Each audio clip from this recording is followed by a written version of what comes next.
If we have to find a solution to the Sino-Tibet conflict through peaceful means, then there is no other way than by talking with the Chinese leadership. Until such a time, then we have to reach out to the international community. There is no other choice. But there also, what we have to realize is that no nation will leave aside their national interest for the interests of Tibet. Only if the national interest of a particular country aligns with the national interests of Tibet, then they can be a force that can be combined together in our struggle for freedom.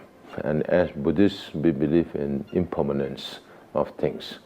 So things will have to change in China. The first step, as soon as the 16th cabinet came in, was to restructure the committee. Earlier it used to be a 17-member committee that used to meet from time to time in a year.